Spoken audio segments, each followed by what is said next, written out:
Just the day after the severe cyclone, the story is all about the miraculously low number of casualties. Well, 14 people are reported to have died, but thousands more have been saved.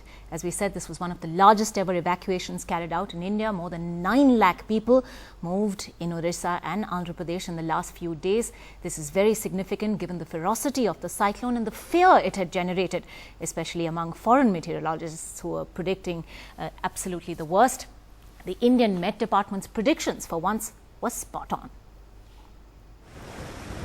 Walking away from the destruction, holding on to their most precious belongings.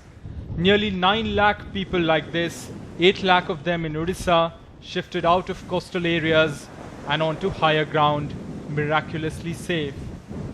It's been India's biggest ever evacuation operation, with the state and the National Disaster Relief Force determined to minimize casualties, come hell or high water.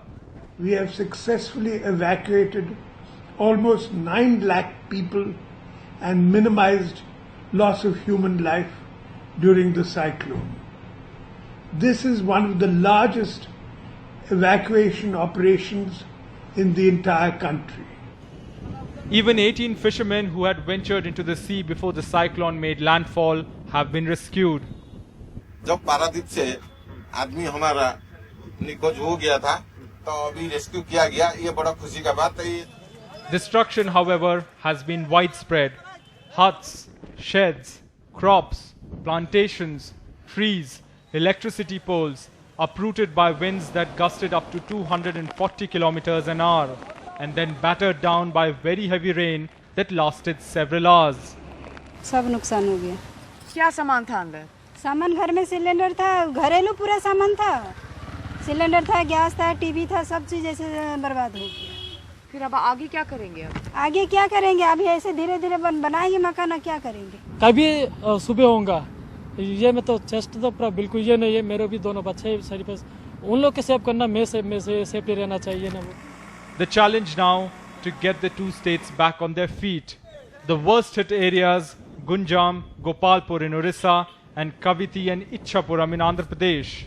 This is how one has to make their way to their homes now in this part of Odisha, in Ganjam district. The villagers here tell us that the ocean's water has come in. This is in fact a pathway to the villages ahead, but it's all locked now. I'll ask my camera person to just pan around and show you what this passage really now looks like. Very difficult for villagers to commute. It's perhaps one of the most precious things anybody can own. And this lady right next to me, she has lost just that. Her husband had made this house with great difficulty, but what remains right now is an entire wall which has come down to ruins. She stands here extremely vulnerable, not knowing what to do in future. She has 3 children that she needs to take care of. She says she might just have to make some tea for everybody as a profession and to survive. Over the next few hours, the storm is expected to dissipate as it moves north, passing through northern Odisha to Jharkhand and Bihar, areas that are already showing signs of things ahead. Bureau Report, NDTV.